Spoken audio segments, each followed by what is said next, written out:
মানুষকে সন্তুষ্ট করা এমন এক গর্ত খোঁড়ার মতো যার কাজের কোনো শেষ নেই। আপনার কাজ তাই আল্লাহকে খুশি করা। আপনি যদি এখনই মারা যান, তাহলে যেন আল্লাহর সামনে দাঁড়িয়ে পূর্ণ চেতনা নিয়ে বলতে পারেন, হে আল্লাহ, আমি কারো অধিকার কম দেইনি, আমি কারো প্রতি অবিচার করিনি। আমি জানি তারা সবাই হয়তো এমনটা মনে করে না, কিন্তু তুমি আর আমি জানি আমি কতটুকু করেছি বা করিনি। সুতরাং অন্যকে খুশি করা নিয়ে দুশ্চিন্তা করবেন না। কুরআন বাবা মায়ের অধিকার খুবই গুরুত্ব দিয়েছে। ইব্রাহিম আলাইহিস সালাম কি তার বাড়ি ছেড়ে চলে যাননি? হ্যাঁ, গিয়েছেন। তিনি সেখানে থেকে যেতে পারতেন, আর তাকে মারধর করা চালিয়ে যাওয়া হতো। অনেক সাহাবীদেরকেই খুব কঠিন অবস্থার সম্মুখীন হতে হয়েছিল, যেমন সাদ ইবনে আবি ওয়াক্কাস রাদিয়াল্লাহু তাআলা আনহু। তার মা বলেছিলেন, আমি না খেয়ে মরে যাব, কারণ তুমি মুসলিম হয়েছো। আমি ইসলামকে ঘৃণা করি, আমি তোমার মুসলিম হওয়া মেনে নিতে পারবো না। অথচ তার মা একাকী তাকে লালন পালন করেছিলেন। মাকে কিছু না খেতে দেখে তার নিজেরই খুব খারাপ লাগছিল, কিন্তু তিনি ইসলাম ত্যাগ করতে পারেননি। অনেক সময় মানসিক অত্যাচার শারীরিক নির্যাতনের চেয়েও অনেক বেশি কাঁদায়, আর সেই মানুষগুলো আমাদের বেশি কষ্ট দেয় যারা আমাদের বেশি আপন। শারীরিক নির্যাতনের ক্ষেত্রে চিহ্নগুলো আমরা দেখতে পারি, কিন্তু মানসিক অত্যাচার চিহ্নিত করা কঠিন। আমার আজকের আলোচনার বিষয় দুটি। এক, নিজের দিকে ভালোভাবে তাকিয়ে দেখুন আপনি নিজে দোষী কিনা, আপনি অবিচার করছেন কিনা। দুই, নাকি আপনার উপরই কোনো অবিচার করা হচ্ছে। আপনার উপর অনেক বিষয় নির্ভর করে।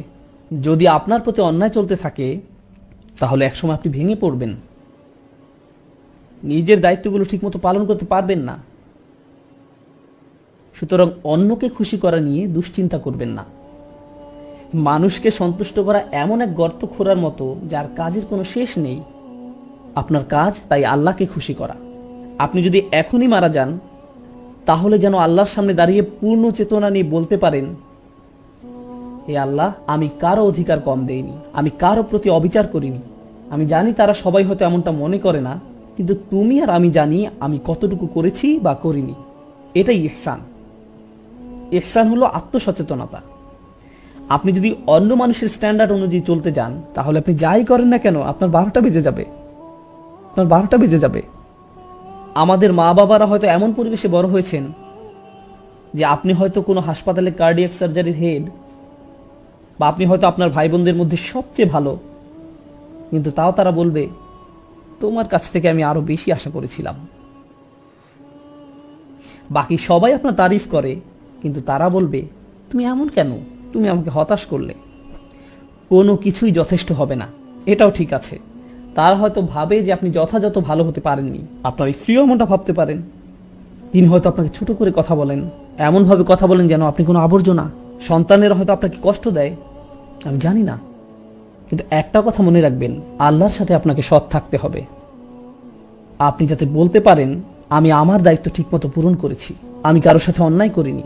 এটাই হলো ও আবুদুল্লাহ ওয়ালা তুশরিকু বিহি শাইআন ওয়া বিল ওয়ালিদাইনি ইহসানা। এটুক ঠিক করে চলাই একটা বড় কাজ। এরপর তারা যাই বলুক, সেই ভার আল্লাহর কাছে, সেটা আল্লাহ আপনার উপর চাপিয়ে দেননি। এরপর আসে নিকটাত্মীয়দের কথা, তাদের দিকেও খেয়াল রাখতে হবে। প্রতিবেশীর অধিকার, তাদের দিকে খেয়াল রাখতে হবে।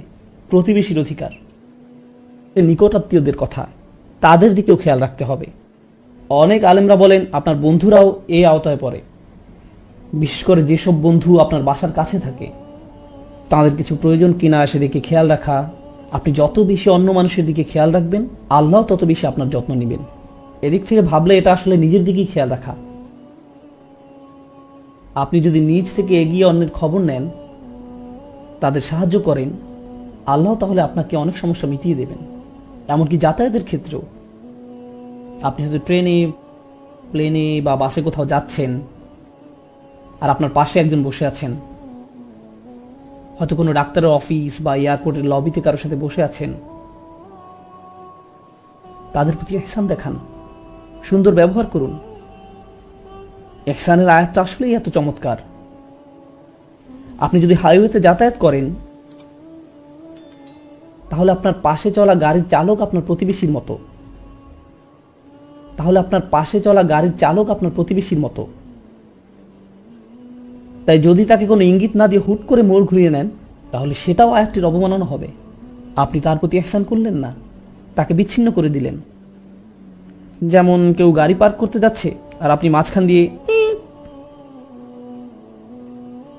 কারণ আপনার হয়তো জুমার নামাজ ধরতে হবে, কিন্তু এতে করে আপনি আপনার প্রতিবেশীর প্রতি ইহসান নষ্ট করলেন। ইহসান হলো তার প্রতি দয়া দেখানো, ভালো ব্যবহার করা। তো এই ভালো ব্যবহার দেখানোটা পরিবারের মধ্য থেকে শুরু হয়ে বাইরের দিকে বিস্তার করবে। এই আয়াতের ব্যাপারে এটা বলে আমি শেষ করতে চাই, প্রথমত আল্লাহর সাথে ন্যূনতম একটা সম্পর্ক ধরে রাখা, এরপর আসে আপনার মা বাবা, তারপর নিকট আত্মীয় আর প্রতিবেশীদের অধিকার। এটা আসলে কি বোঝায়? আপনার হৃদয়ের সাথে যেই সম্পর্কটা সবচেয়ে বেশি জড়িত সেটার গুরুত্ব সবার আগে, এরপর বাকি মানব সম্পর্কগুলো, যার মধ্যে প্রথমে আসে আপনার মা বাবা, তারপর নিকট আত্মীয়, স্ত্রী সন্তান, এরা সবাই এর অন্তর্ভুক্ত। এরপর এটা বাইরের দিকে আরো বিস্তৃত হবে। কিন্তু দুর্ভাগ্যজনকভাবে এর উল্টোটাও দেখা যায়। সমাজে আপনি কাউকে দেখতে পান যিনি অনেক ভালো, অন্যদের সাথে ভালো আচরণ করেন, সালাম বিনিময় করেন, খুবই ভালো লোক, কিন্তু যখন তিনি বাসার দরজা লাগান তারপর তিনি ফেরাউনের মতো হয়ে যান। আপনি তাকে চিনতেই পারবেন না। ওনার কি হলো? তার কণ্ঠ বদলে যায়, মেজাজ নষ্ট হয়ে যায়, মনে হয় তিনি যেন অন্য কেউ। আল্লাহ আমাদের এই সম্পর্কের সিরিয়ালটা দিলেন, কারণ বাইরের সবার সাথে ভালো ব্যবহার করে কোনো লাভ নেই যদি আপনি মা বাবার সাথে ভালো ব্যবহার না করেন, কিংবা আপনার স্ত্রী বা সন্তানদের সাথে ভালো ব্যবহার না করেন। প্রথমে যদি এটাই না করতে পারেন, তাহলে বাইরে যা দেখান তার পুরোটাই আপনার মিথ্যা, এর কোনো মূল্য থাকবে না। এজন্য এই আয়াতটা নিয়ে বাস্তবতার প্রেক্ষিতে কথা বলতে চেয়েছিলাম। আমি বুঝি যে পুরুষরা অনেক চাপের মধ্যে থাকেন, কিন্তু যদি আপনার দায়িত্বগুলো ভালোভাবে পালন করে যেতে চান, তাহলে অবশ্যই আপনার নিজের প্রাথমিক অধিকারগুলো নিশ্চিত করতে হবে,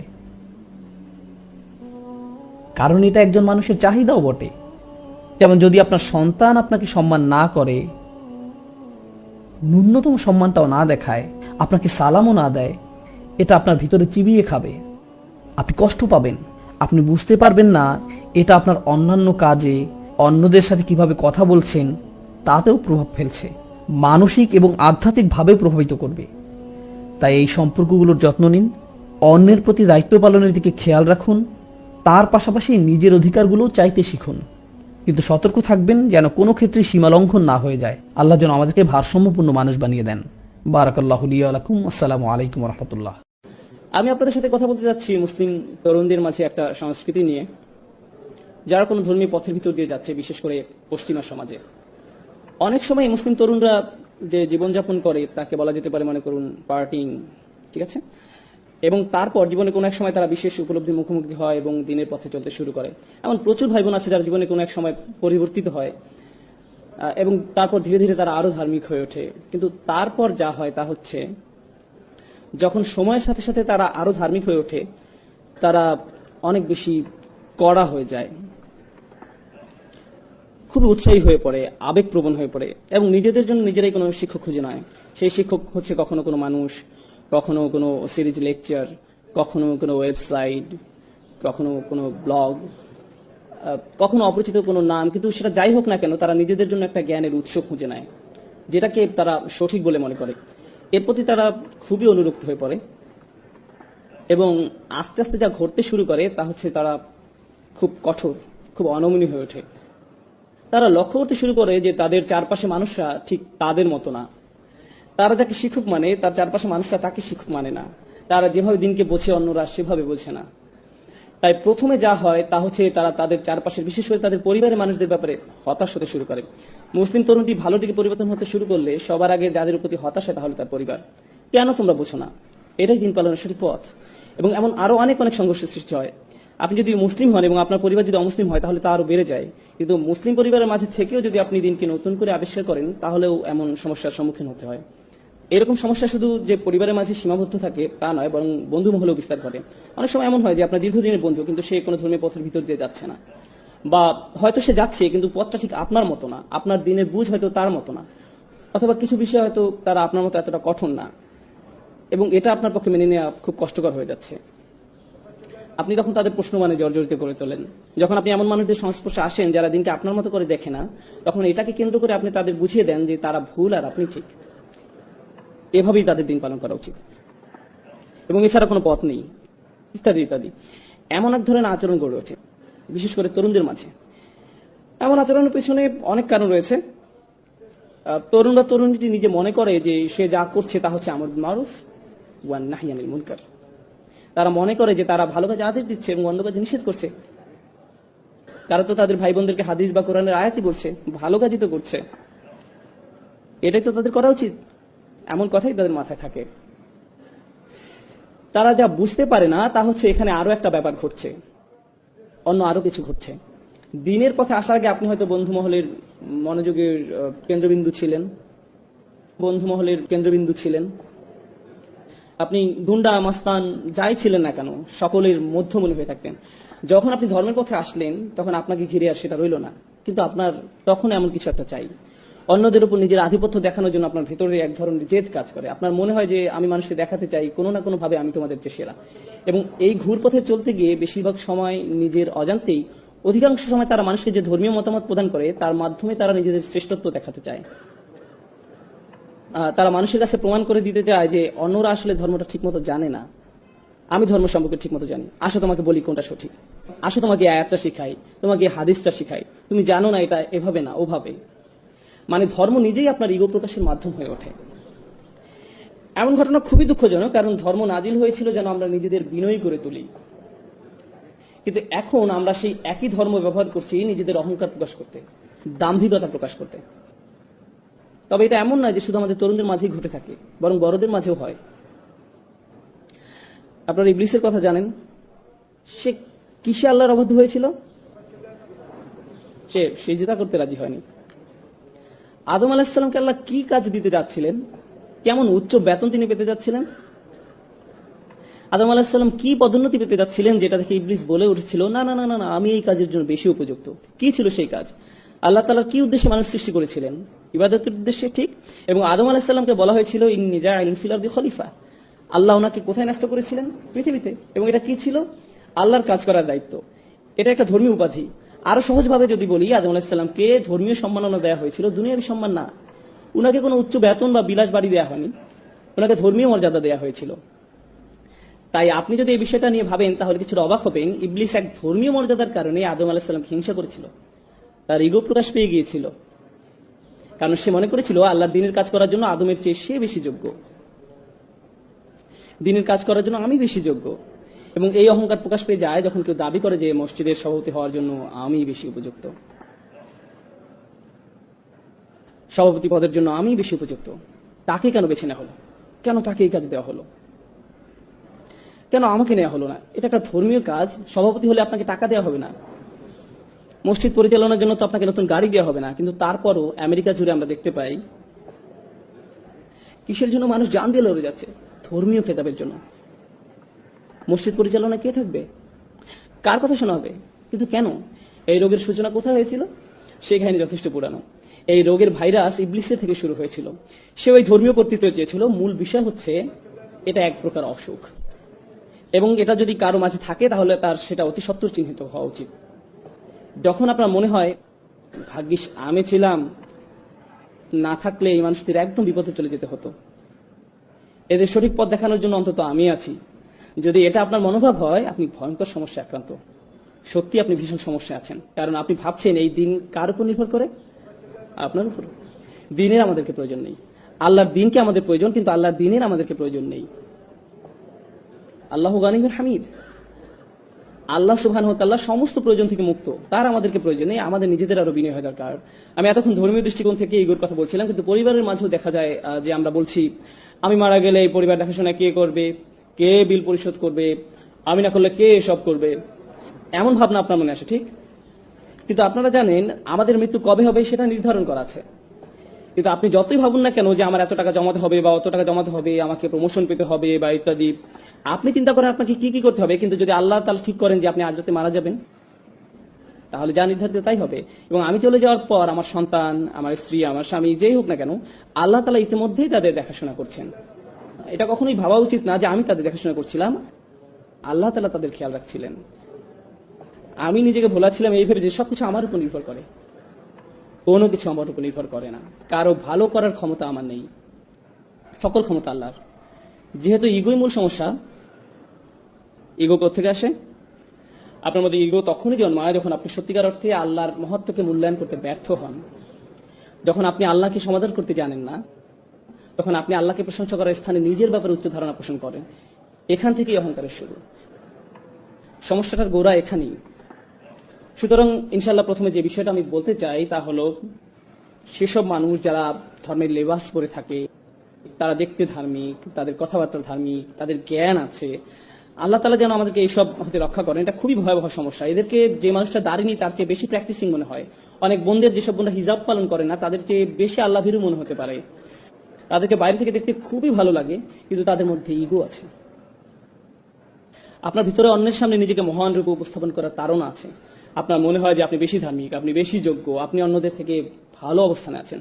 আর আপনি যদি মনের ভিতরে আরেকজন মুসলিমকে ছোট করে দেখেন, তার অবস্থা যেমনই হোক না কেন, আপনি যদি এটা করেন, তাহলে আপনার হৃদয়ে যে জিনিসটা বাসা বেঁধেছে তা হলো কিবর, অহংকার।